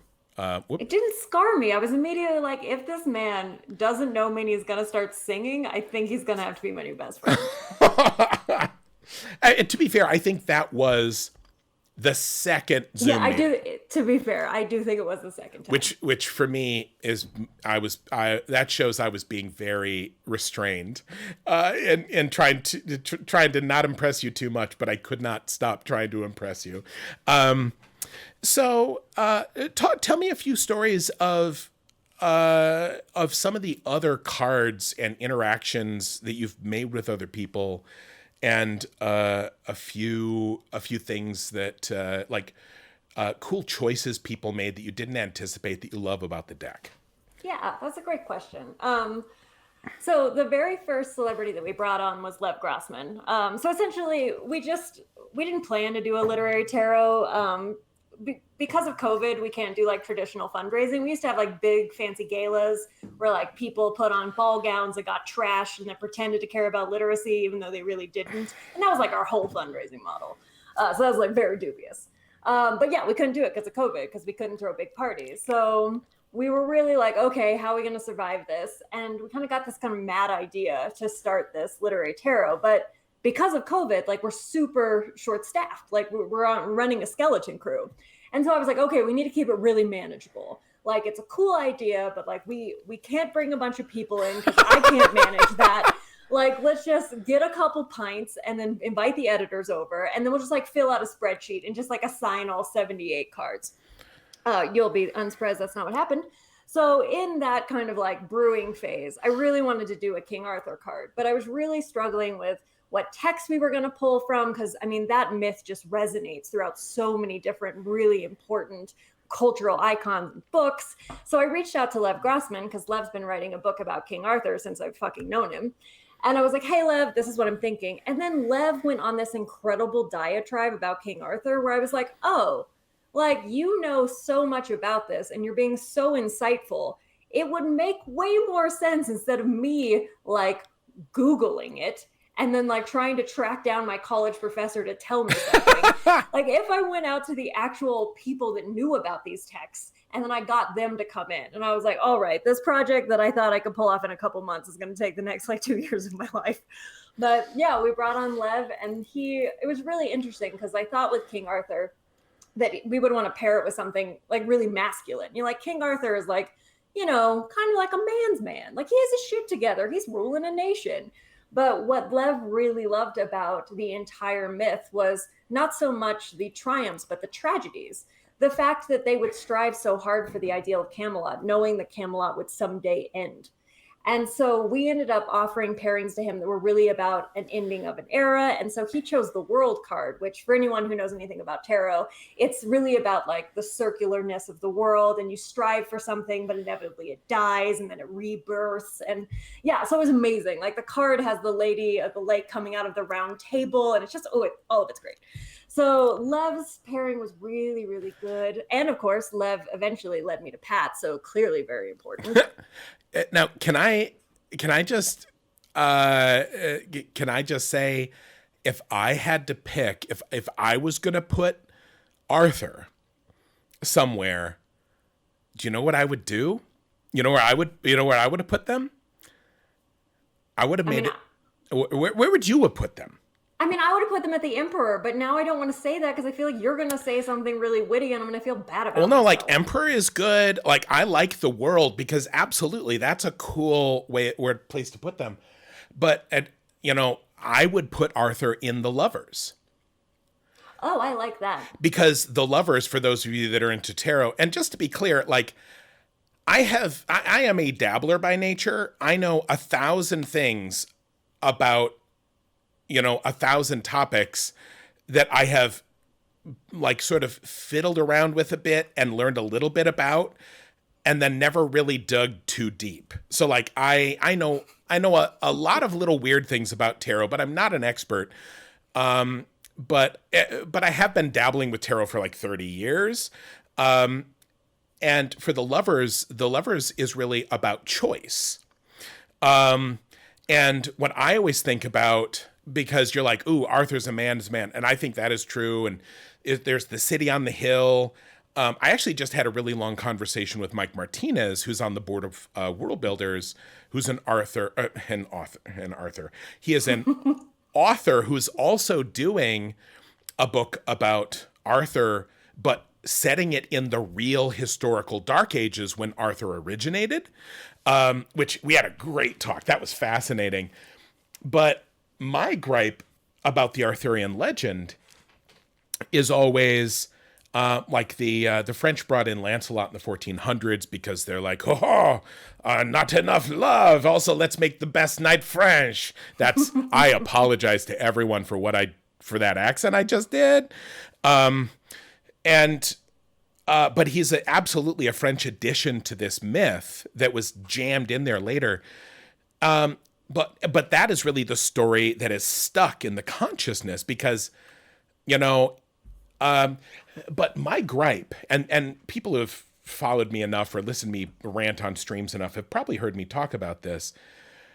What happens is you have this dawning of a new age. You have the city on the hill. You have egalitarianism. You have these people defending the world and kind of like pulling everything out of the shit. Like this is a moment and things are going to be good.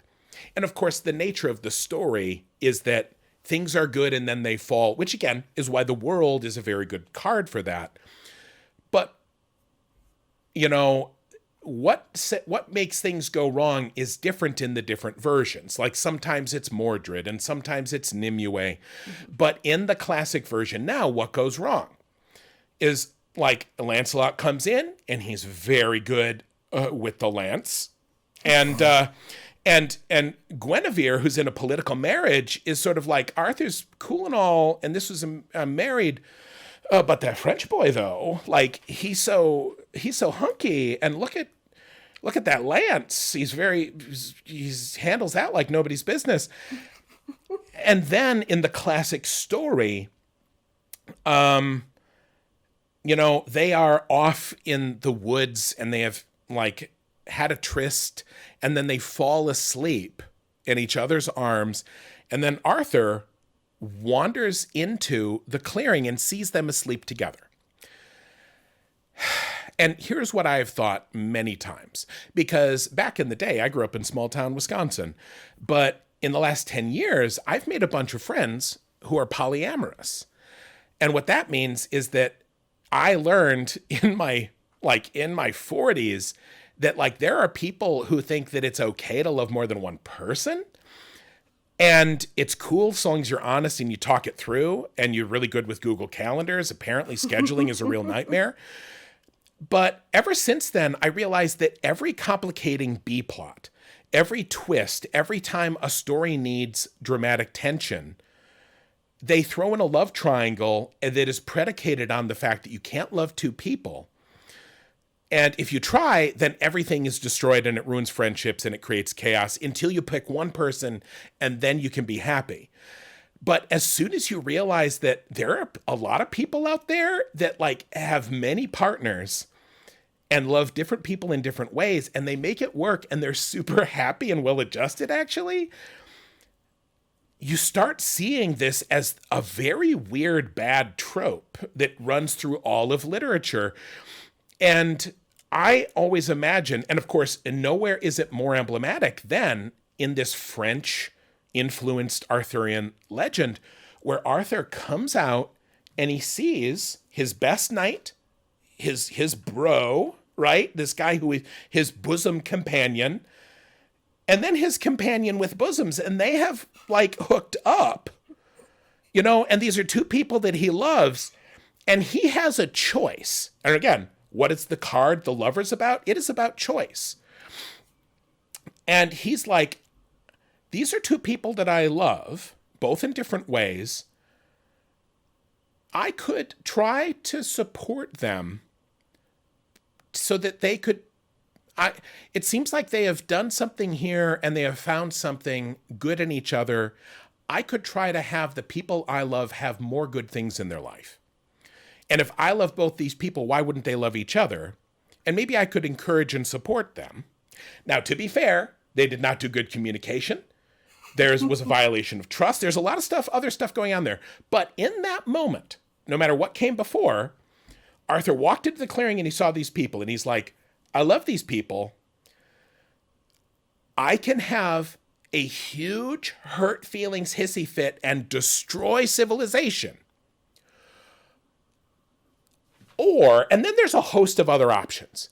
Maybe, dude, maybe you've kind of stumbled into something that you don't need to be involved with right now. You can fuck off and kind of give them a rest because they're sleeping and they just had a nice moment. 2, maybe Arthur could have like a realization about himself and maybe realize that the reason he's ready to throw civilization in the fire is that he thought Lance is hunky too. And maybe you kind of lay down there and you kind of spoon up. Like maybe you like both these people, get in there. 3, maybe you're like, obviously I can't give this person everything she needs. This was a political arranged marriage, and then maybe he comes back. He's like, hey, my feelings are hurt, but let's talk about what happened, the 3 of us, because maybe this doesn't need to ruin our entire country. And you talk it out like a human do. There's a lot of options, and only one is driven by selfishness and jealousy and anger and hurt. And so but also lovers, choice, that's where I would have put it. But that's just because I have a beef with Arthur and all of literature demonizing, or making this very trite love triangle the whipping boy of all generic tension in stories. I think that's a really interesting argument for the tarot card, but I think it's a better argument for why I would again choose Ron Weasley. Yeah. I feel like Ron Weasley would be like, oh girl, I didn't see this coming. And I guess I couldn't go into that place with spiders to have sex with you, but someone else could. Yeah, Ron would be cool with that. Ron Weasley would have saved Camelot like that. Yeah. Can I pick Tom Bombadil as my wizard? Is Tom Bombadil a wizard? I think he's... Oh, think of the house parties. Oh, that'd be lovely. Tom knows how to party. Tom knows how to party. Tom, I think Tom is out of his gourd 24/7, right? You don't run around, tickling the flowers and talking to bumblebees if you are not under some sort of influence. Yeah. Okay. What? Anyway, hey, there's a literary tarot. Also, I totally lost track of what we were doing there because I have feelings about King Arthur. How about this? I'm going to shut my yap and you tell another cool story that I will not opine about. Hold on. Hey, somebody rated the channel. Carpe DM, thank you for rating the channel. Welcome, new people in the channel. We're talking about a lot of things.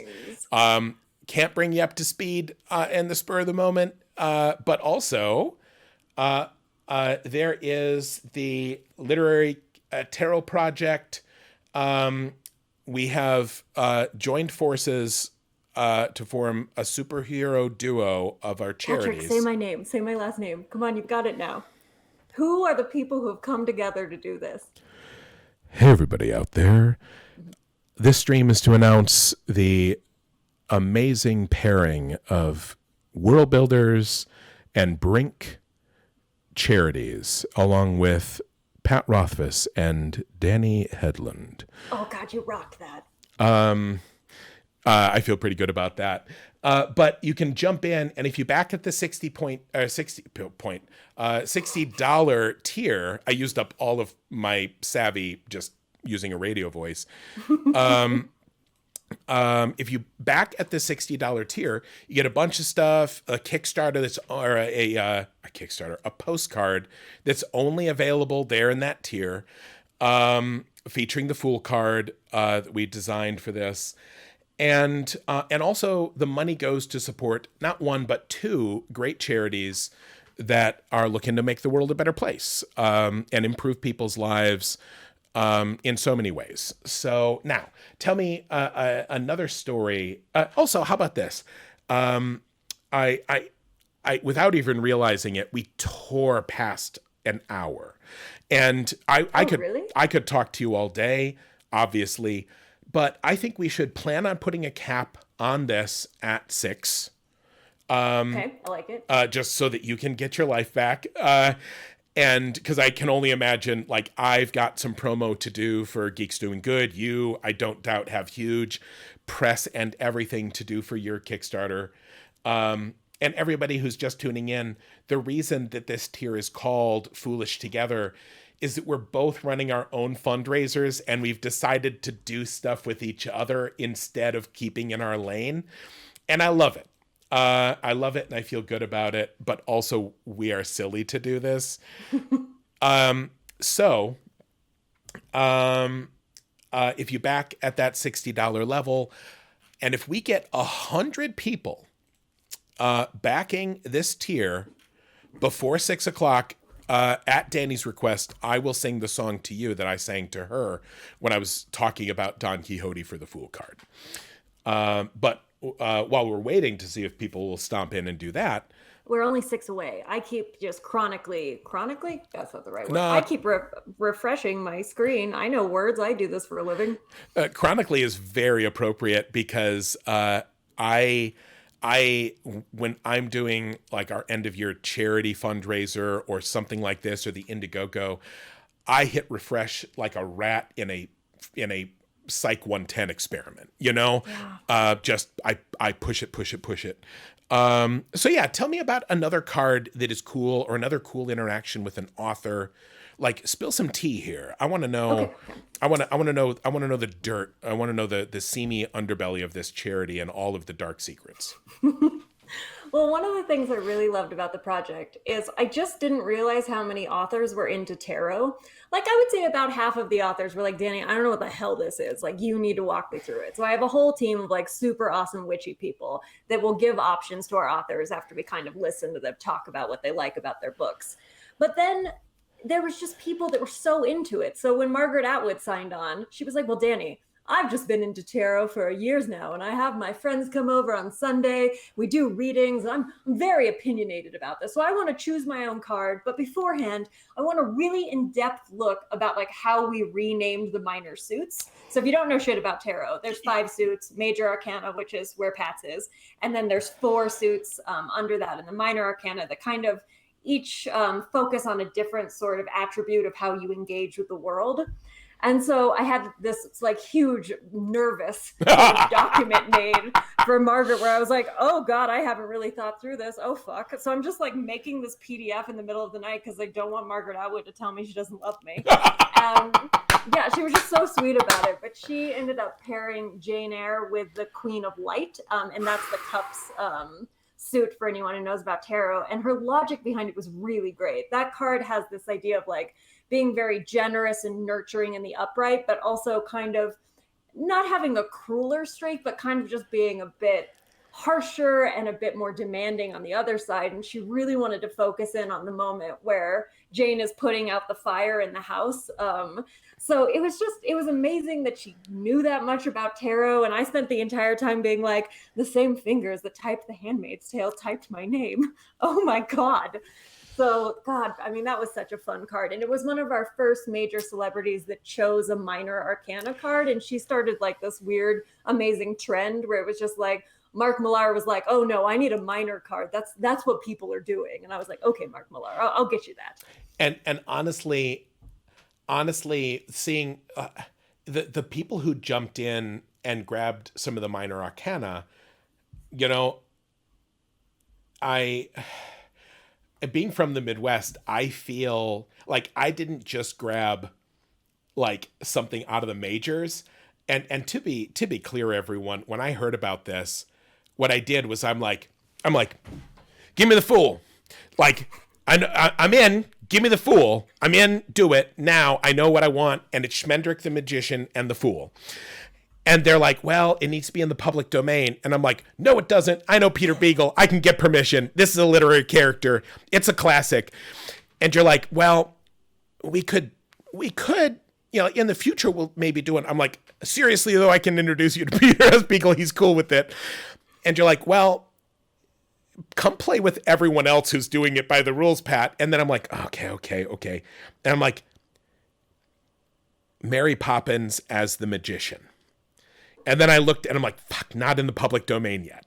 And I'm like, okay. And I went looking, but I love how many people have gone in hard on the minor arcana.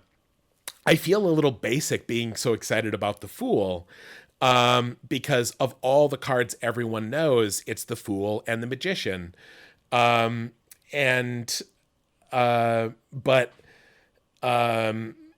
you know, I wouldn't change it for the world. I think Don Quixote is the best possible pull. But yeah, and again, you having Margaret Atwood there, it's so cool. And I wouldn't have guessed that she was so into tarot.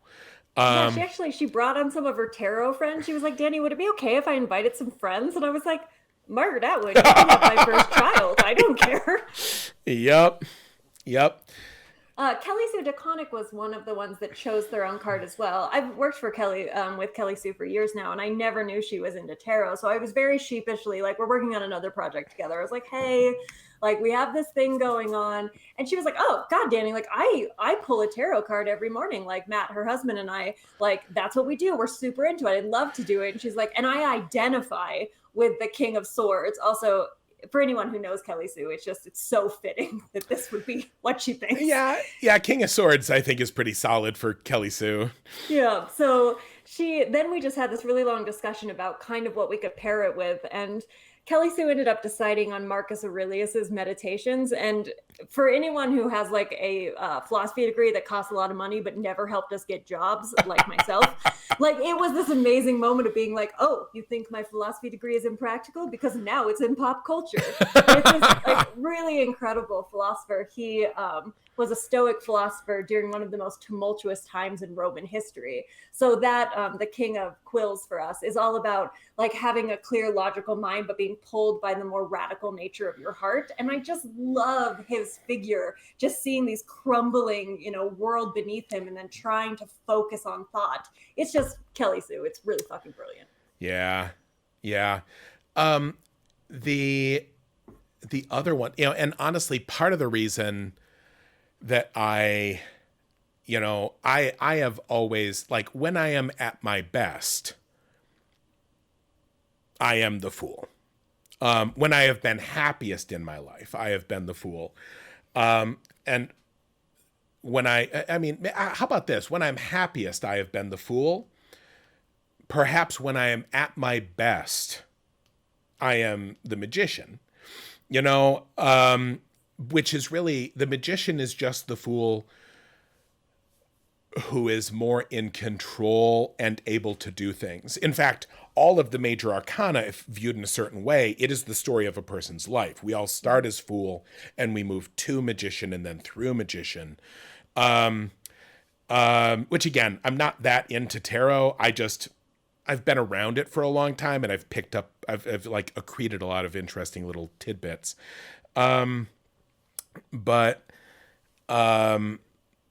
So yeah, like as much as I did feel kind of basic and grabby wanting the Fool, the other part of it is that one is pretty meaningful for me. Like when I started World Builders and I'm like, I'm gonna do a charity, and everyone's like, cool, we're into it. And I'm like, I'm gonna do more of a charity. And they're like, cool. And I'm like, I'm matching money for the charity. And they're like, cool, we're doing it still. And I'm like, all my money's gone. Like, all my money's gone, but we did it good, everyone. And they're like, what? Hold on, all your money's gone? I'm like, I'm going to go to prison for tax fraud. And, but like, that's how World Builders started, you know? And, you know, so like, it's kind of meaningful to me too. Could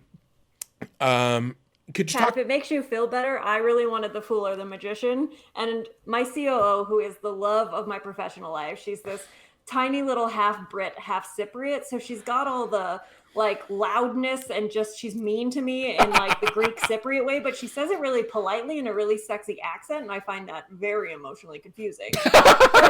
She was just like, Dani, I love you, but like you need to do a card as an example for the celebrities, but like you know you're not important, right? Like you need someone who's important to do the Magician or the Fool. And I was just like, you know, Helen, I love you because you keep me grounded, but also I'm going to print out a photo of your face and throw darts at it. I mean, the darts aren't going to hit the face because I have no hand-eye coordination, but it was a real low point in my Dani heart. But the point is, I'm just as basic as you are, Pat, and I wanted the Fool so bad. Or I mean, the Magician is just probably the card I identify with the most, just kind of like willing things into existence by the sheer force of your own insanity.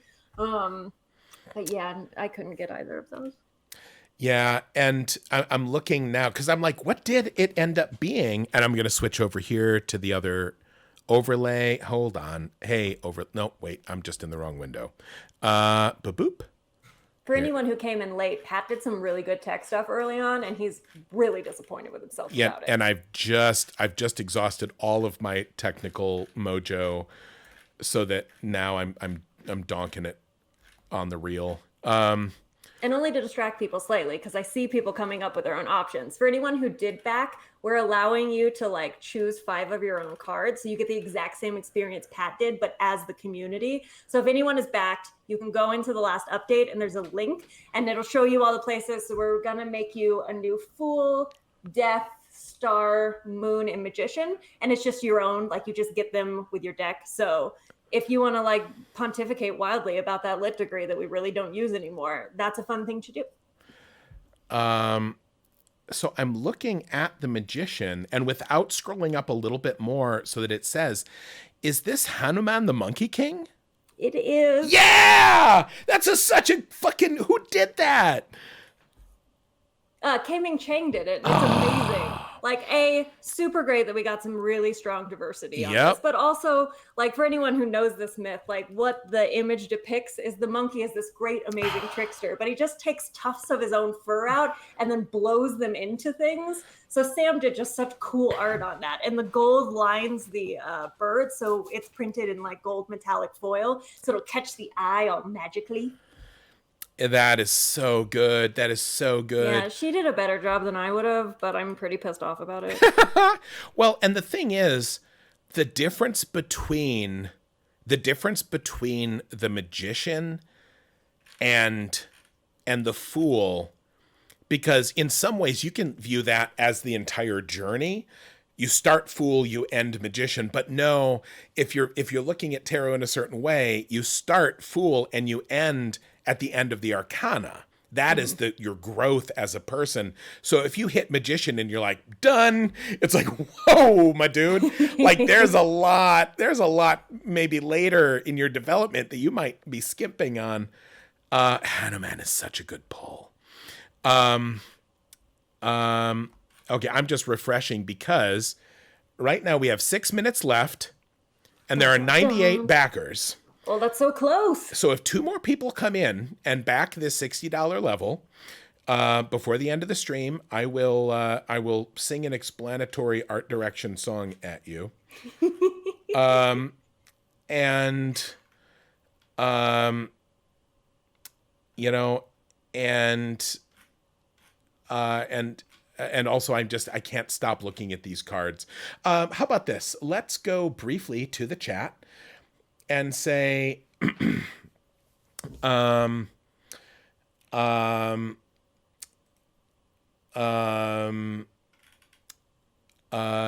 there any questions? Thank you, mods, and thank you everybody for consistently sharing the link in here, because Lord knows I have forgotten to do it.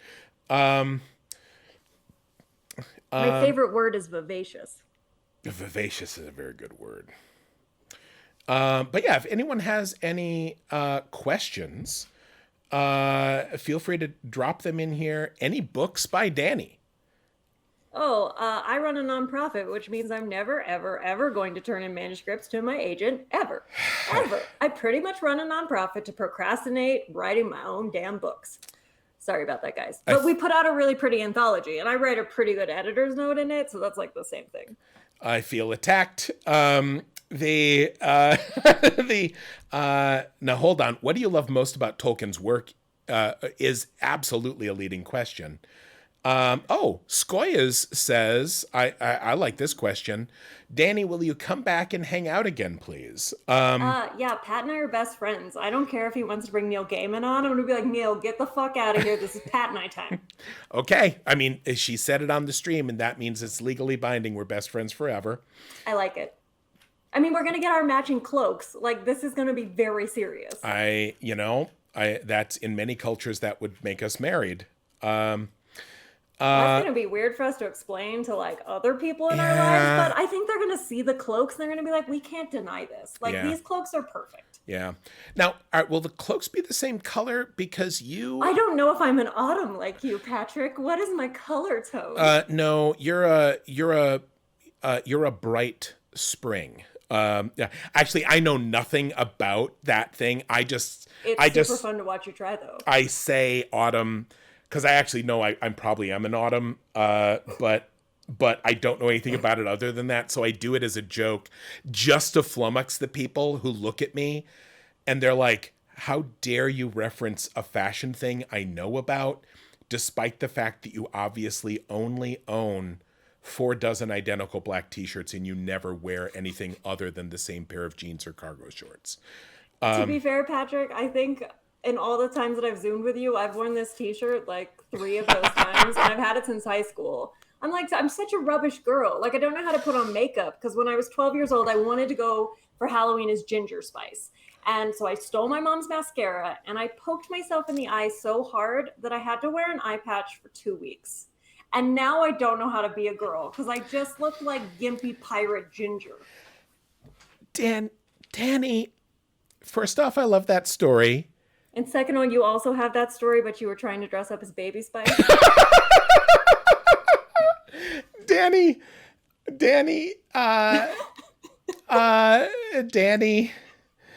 I wish I had come up with that lie, because I laughed too hard. I laughed too hard to seamlessly agree and sell it. But Dani, first off, I love that story. Thank you for sharing with the chat. This is one of the reasons I love hanging out with you, as I learn these things. And I realize that way deep down in our hearts, we are the same person. We are both Ginger Spices. I'm sorry I called you baby. I didn't mean to. I see your autumn color is clearly dual Ginger Spice. I mean, I am multi-class Ginger Spice and Sporty Spice. Not a lot of people realize that. Yeah.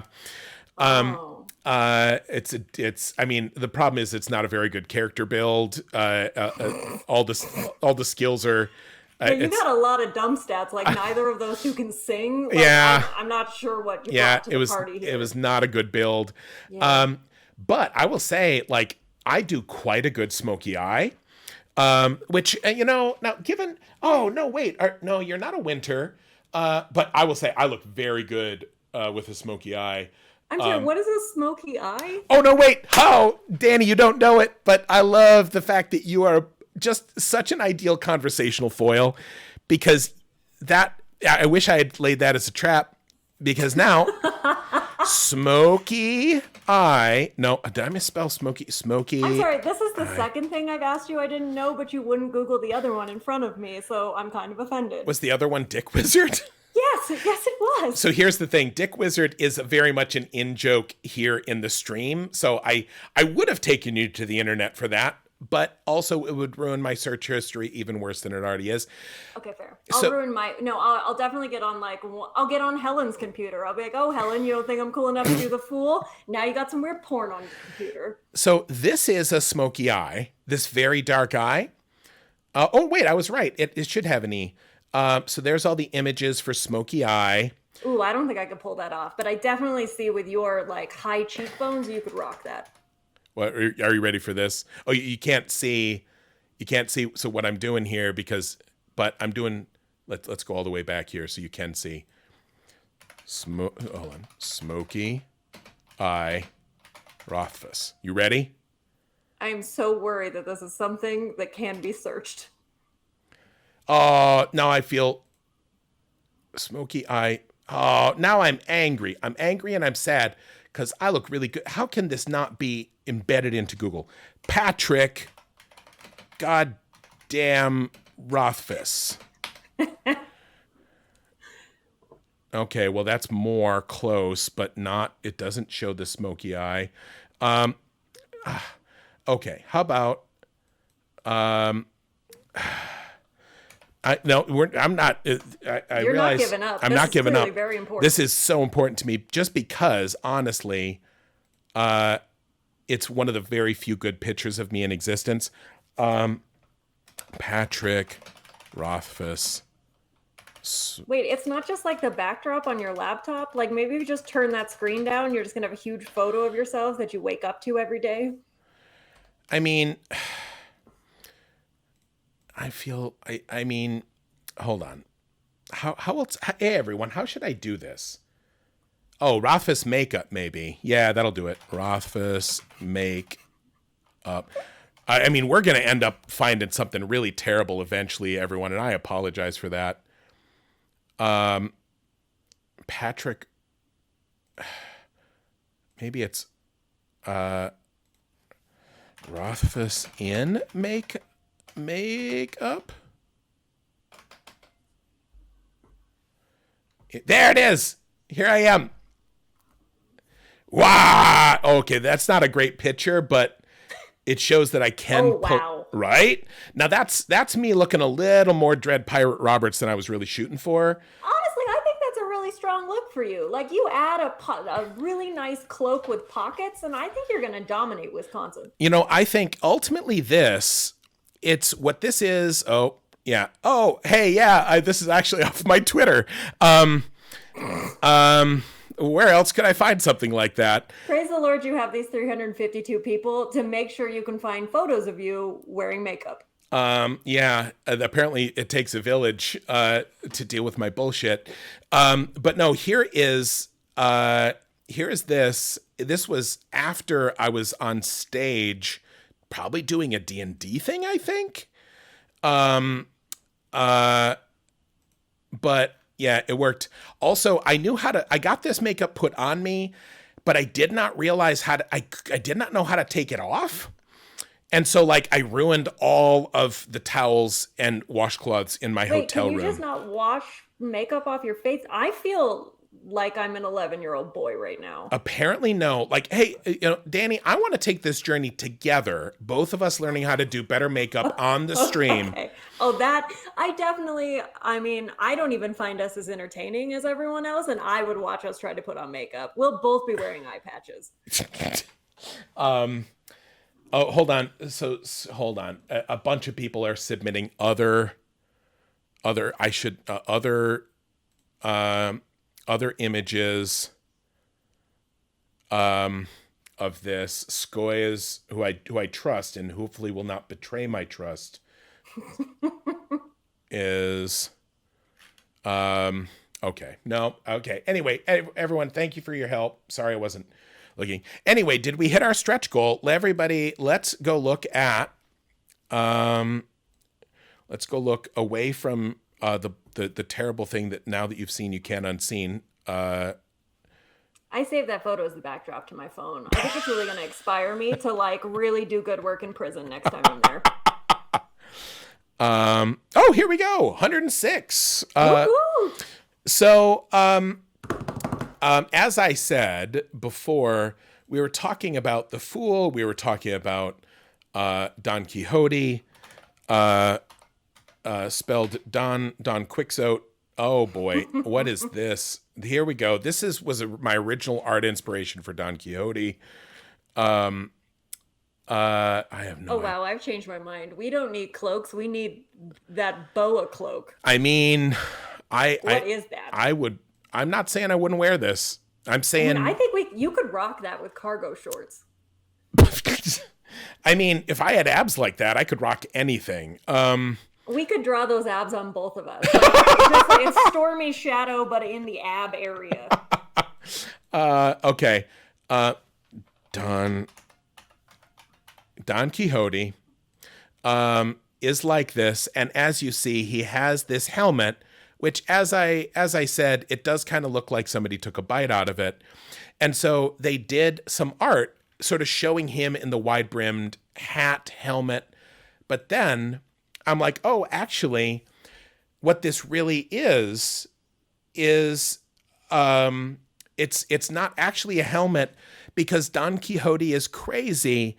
And in the musical especially, he goes up to a barber with a shaving basin, and he's like, give that to me. It is my helmet now. And it's this classic moment, and it's this most beautiful. I saw it on stage once, and it just broke my heart. And it's such a great example of like the gentle, powerful insanity of Don Quixote, which is part of the magic of. And speaking of, I could pick Sancho as the fool and Don Quixote as the magician, because if the magician invokes his will it makes reality through an effort of his will. That's what Don Quixote does. Like, everybody starts off following him because they're like, you're funny and I want to see this go wrong, so I'm going to follow you for a while. And at the end, they're like, I want to live in this world that you imagine. And so, I will also cop here to the fact that, I'll cop to the fact that my senior yearbook quote was a quote from Don Quixote. It was, and thus it was with much reading and little sleep that his intellect became, that his brains became dried up and his intellect deranged. And I'm like, that was my quote in my high school. Oh, you really knew yourself at 17. I mean, a little bit. Impressed. And so anyway, what happens in Don Quixote the musical is there's a barber strolls onto stage, and they go, "Oh, I am a little barber, and I go my merry way. With my razor and my basin, I can always earn my pay. Though your skin be smooth as satin, you will need me soon, I know. For the Lord protects his barbers, and he makes the stubble grow." And then, and he's just like a guy doing his job, and he has this, and then Don Quixote comes in, and he goes, "Fool, hand it over." And he's like, "Sir, this is just a shaving basin." He goes, "Fool, dost not know what this really is?" And he goes, "Oh, golden helmet of Mombrino, with so illustrious a past, too long hast thou been lost to glory, and rediscovered now at last. Golden helmet of Mombrino, there can be no hat like thee. The end I now, ere I die now, will make golden history. So that, I did not sing quite that much to Dani, just to be clear. but very similar amount of like vibrato and hand gestures. And again, we had one Zoom conversation before this where we're mostly like, oh, you do a charity thing? I do a charity thing. That's pretty cool. Let's do a charity thing. And then it was just full singing. And I was like, I underestimated this. He's upgraded from like, we can hang out at the school steps every day to like, we should merge our class schedules and never take anything away. I mean, yeah, you read that correctly. So yeah, everyone, that's why this fabulous card, which you can see down below here, you'll notice Sancho is wearing a broad-brimmed hat, which any sensible peasant wears to keep the rain off and the sun out of your eyes. But Don Quixote is wearing on his head, and let's jump back down here to see, or rather, let's go, boop, boop, boop, boop, boop, boop. Window capture. Trying to bring up the full art here that you put together, Dani. And I just wanted to end this stream by screwing up real bad.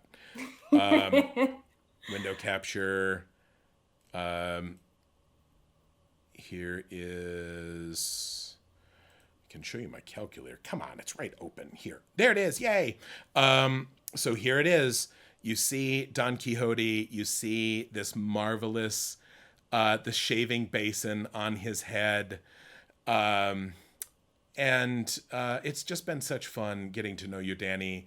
And I'm so flattered that you invited me. And I'm so grateful that you're willing to work with me and put up with my bullshit and and sort of have our charities hold hands during recess and just do cool things together. So well, I feel the exact same way, Pat. And I expect the moment that this ends that you send me over your cloak dimension so I can start sewing. Well, I mean, we have not even talked about, we think we need complementary colors or something, or... Okay, listen, I'll get Sam to design them. Like, okay. If she can do Don Quixote right, she can definitely, like, glam us up. I'm thinking that they should both be reversible cloaks where... Oh, yeah, because we'll change our mood. We're moody fuckers. Like, I want to be immediately there so my cloak reflects what kind of feeling we're vibing on that day. Yep. And, like... maybe on one side is my color, on the other side is yours, or maybe they're both black on one side and then our colors are on the inside. We'd need pockets. This is pockets is going to make the reversible thing of no, it'll be fine. We'll just be like one of those fancy gentlemen with interior pockets and exterior pockets that we wear to the opera. Yeah, I like that. People with multiple pockets go. Yeah. I mean, that is a very big class signifier. Yeah. Many pockets. That's true. So anyway, thank you again for your time and just your lovely presence, Dani. One last, thank you, Black Wings, for sharing Dani's Twitter. There is a link to the Kickstarter project. I am going to release Dani from her durance vial, but I will be staying here on the stream for a little bit, just to say howdy to everybody and hang out with the chat a little bit. But thank you so much, Dani. Again, any parting words or a last pitch for the Kickstarter? Honestly, I'm really glad that we made this literary tarot because, it will help us fund really important educational work. But I'm honestly just so pleased that it brought us together because you are lovely. Oh. And thank you for everyone who went out and pledged for this silly thing. I'm telling you, we're going to design the best postcard that has ever been postcarded anywhere. Yeah. Thanks again, Dani. Everybody, I am going to sort of pause the stream and you won't be able to hear me. As I say goodbye to Dani and send her off with many plaudits and kindnesses. But then I will be back and we'll hang out and I'll do some Q&A and maybe we'll vote on what sort of game I'm going to play. Whoa, and her face got like so pixelated. That's a sign from the heavens. It's very exciting.